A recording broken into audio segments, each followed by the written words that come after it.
but there's no reward. They've only just planted down a new one, so the only other choice they've got is to come in behind this tier 1 tower, where they'll find, in fact, both CM as well as Rubik walking into MVP. Fenrir, real trouble. They actually commit the death ward. The charge started on FY. Heavy commitment from MVP. They must have thought there'll be more coming, but QO wants to keep going. Back in behind the tower. In comes your charge. QO jumps in, gets that leech, and now FY being bashed around. 2 kills for MVP. They still got what they came for. The Slark pick is so good in this game because Vici supports are completely outmatched by this hero.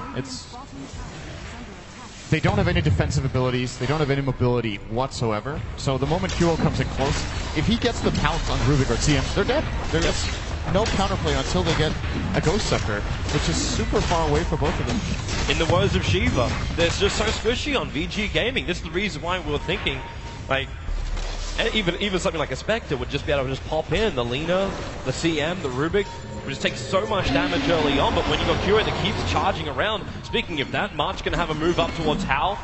He does have Waveform available. There's going to be your first hit. Strength morphing up already. There's no more support coming here, and you'll make a replica so we can play the positional game. And March just needs to run himself out. But QO on the way in, going to go for the Dark Pack. And up on the back of Morphling. Remember, he's still going to get this charge, but unless he gets perma-bashed right now, he's not going to die. But there's just 17%, he's still got the replicate waveform up. And the jump away to safety. He had 12-1 charges up his sleeve as well. How ice cold have you got to be to use waveform first, instead of just replicating out immediately there? Wow. That was really, really close. With a little bit extra luck there from March, they would have been able to grab Hal. But they send him back to base. Again, some good aggression coming out from MVP. And the good news for Vici Gaming is that they obviously don't know this for sure right now, but they've got to have a pretty good feeling that Hal is ahead as far as Worm goes. He does have the highest net worth in the game right now, even against a Midas Slark with 4 kills. But he's only got 100 in front. CS advantage is just... It's still good enough if he keeps up for now. The question for Vici Gaming is how do they activate their supports? That's a very good question. Yule Scepter is now in for Super. He's going to need it to actually stop March, but then again, no, he doesn't. March pulls out of the charge. And Morphling coming in to defend on the top lane. This tower is the battle for the last hit. QO not going to win that battle, but Hal, remember, you don't have a replicate right now. We're still on cooldown for 2 more seconds, and QO trying to beat into him. There's more support moving up, and FY might regret this rotation. As now, KP as well as Febby have arrived here. Hal still being charged, so they keep that vision up. QO's making the move. There's that replicate, but Hal, do they have enough control again? No waveform this time, and there's a 70% kicking in Fenrir. They're going to have some extra help. Ice, hook shotting in. KP needs to blink himself away, need more time. Shallow Grave, Witch Doctor, the Death Ward's going on Ice, but the Blade Mail turned on, the paralyzing cast. Fenrir in Super. They're basically holding hands to the back lines. The Shallow Grave is there for nuts, but his chance of survival is so low. Turns on the Restoration. They're novering up. They see Febby with a Light Strike Array. Barely missing from Super. So Morphling will drop, and in trade you lose your Spirit Breaker and your Witch Doctor. I think MVP are okay with this exchange. Considering how the whole fight developed, that could have gone way worse for them. It was fairly even. The experience is only different by maybe 300, 400. Gold only 200.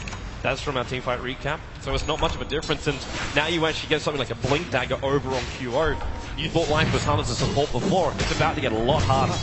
Yeah, I think if MVP could take that fight 5 times in a row right now, where they trade March and a support to kill the Morphling, I think they would win the game. Like, the entire win condition for Vici Gaming is that this Morphling does get strong, as well as the Lina. And of course, Super did stay alive there. I think the kill did go to the Crystal Maiden on the Spirit Breaker. Yeah, it did. So he got none of the last hits there.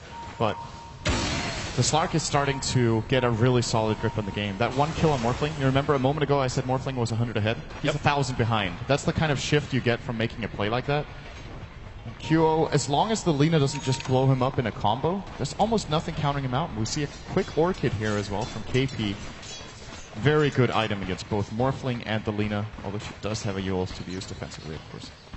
This gives them even more aggression when MVP looks for fights, but VG Gaming are the ones looking for it. A 3-man smoke move. They're going to walk into QO. He blinks himself forward right now and being bursted down. There goes your Slark with a Sonic Wave steal of Rubik. FY As we said, never underestimate him, but now KP comes back for revenge for what was stolen. Baby can't move close enough to him, but March, he can. The charge comes forward, the comps get them back for now. Remember that Weave is there, March being stunned, looking to play the Shallow Grave, keeping him alive, but now he goes for the ulti, but then the Yule's up in the air. It's going to be the Queen of Pain. March still alive for the moment, around the tree line. They do bring him down, but KP in real trouble. Sonic Wave's in 1 second, he needs more time. Blink away to safety. He's bottling up, already used the one charges. He could turn, he's got Sonic Wave plus Scream of Armor hiding inside the tree line for the moment, but he'll blink in deeper. Meanwhile, Febby is actually chasing down Ice in the bottom river. That urn charge, he's so low, but not low enough to find the kill. The rocket actually scouts out Febby. Is it worth? No, he doesn't actually have Rock. Still on cooldown for 20 seconds, and the rocket damage is not enough. A little bit of panic or miscommunication from VG Gaming there. They layered their stuns on the Queen of Pain, or rather the Lina stun and the Crystal Maiden Frostbite. If they combine those correctly, they do find that absolutely key kill, but still, they got the better exchange here. A lot of gold going their way, especially the Slark kill was really massive for FY. Being a low gold support, or actually, who got the last hit on him? I can't see that anymore now. I can't remember. I don't think it was FY himself. Anyway, who claimed that kill got quite a bit of gold out. Alright, I can't help you on that front. Fenrir. Oh, no one will be able to help him in a moment. He's walking right next to QO. And then, well, there's your Dark Pack. How much damage have you got, Fenrir? Not enough to get the kill. So he helps himself with that Lincoln Sphere. 19 minutes up for Hal. A very nice timing for the Morphling and a lot more protection against his MVP lineup. But how much more does he need? Do we still go for that E-Blade? And is E-Blade actually going to do anything up against MVP? Yes, absolutely. Like, it makes Laguna Blade just destroy anyone. Until, of course, he gets the axe, then it's pure damage, then E-Blade doesn't amplify it anymore. But in either case, he's definitely going to have a lot of damage. It is, however, possible that he doesn't go for it at all. And what makes me think this is that he didn't skill Adaptive Strike. He actually took a point stats over it. He's level 11 with a 4042 build. So you turn it more into a fighter build, something more like a Skadi? Or? I'm guessing so, and that they feel like they have enough magic damage alone with all of their other heroes, which, you know, it's kind of that thing, you want to find the right balance between Spell Burst and having physical carry late game. And a lot of the time the E-Blade is just very powerful, but the more I think about it, the better it probably is to just go for a combat build this time around. Charges coming down. We might actually see Crystal Maiden getting popped. QO just catching Fenrir out of position. He was moving up into his own jungle. That leash is holding him a little bit too much longer. And then Clockwork while QO breaks free of the sun almost instantly. And with the Orchid on Ice, they don't want to throw in anything more apart from the Death Ward. But QO coming back in the fight. Ice's almost down, but still alive until KP finally puts him in the grave. 1-for-1 trying for March. Looking for the oldie, and there's your Sonic Wave. He's still got Nether Strike, but Super with the strike there is going to keep him now. In fact, the Lincoln Sphere triggering, blocking it. It's a 2-for-2 trade-off, and QO is still alive. Blinks away to safety. Hal not attacking him, so not putting that Blink Dagger back on cooldown. And QO wants to come back in again. The Observer Ward's up, so they can see where VG is moving. In fact, Hal just walks straight into him. The Lincoln Sphere trigger into the Orchid. He actually got to use the Shadow Strike to do it, and Hal dropping low. Light Strike Array won't be able to connect, but Hal, with so much strength, 2,000 life, they get rid of the Observer Ward, but QO back in again, playing with its paws in the back line, while Hal realizes this. He has to turn around to help out his team. QO is still very low, but out of vision, healing up quickly with the bottle charges. Fenrir back already, but Super. QO, yeah, that's not going to happen. If he actually would have gone for that, this guy is nice call. He is exceptionally good as Lark, by the way. I think he's one of the best players in the world on this hero. He's shown it time and time again. How good he is at getting in and out of fights and really evaluating how far he can stretch before he has to go back out and regen.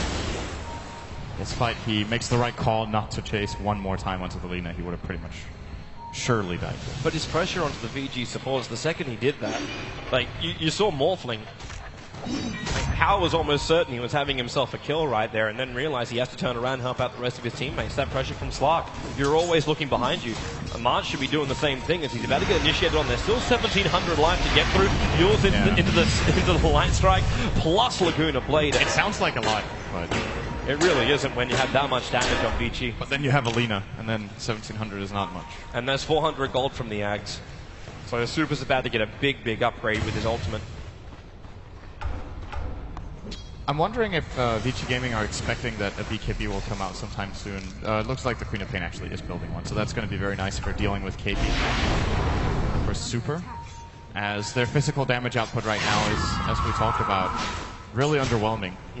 So when those BKBs come out, they need to have a solution to kill the BKB cores. But I'm actually wondering too then with Slark, because if we're seeing Hero building into the Skadi, is it even worth him going a BKB in this game? Or should he just go for more points? Is Fenrir? Well, they get really Observe Ward to start with, and FY and Fenrir both moving in. But QO's not even going for that. He sees Hao in the mid, but no, turns around. Comes back into Fenrir and FY, Frostbite and Telekinesis. Not the greatest chain in the world, but they knew the Dark Pact is going to break free. Pounce up into Ice. The bounce from March, actually knocking Ice back. They're able to get the sound off with the Sonic Wave, hitting 3 heroes from VG. Now the Paralyzing Cask. It's going to actually trigger the Lincoln Sphere. At the same time, Super and Fenrir, they can't run. It's back down to Hao. Back up the Super. March another charge, hitting into Hao. Might even push him up on top of the cliffside. He's inside the rock space. Hao bashed again. 77%. Hao is down. March breaking the game and winning the fight for MVP. They do the work and they'll take the Roshan. This is what happens 1 out of 200 times when you have an ability that's true random and not pseudo-random. March got so lucky there. Oh, it's unbelievable. It's possible they could have caught Hao anyway, but that's gotta, you know, that's such a mental blow. You feel like the game just cheated you, right? Yep. You had this Morphling, you had a Lincoln Sphere.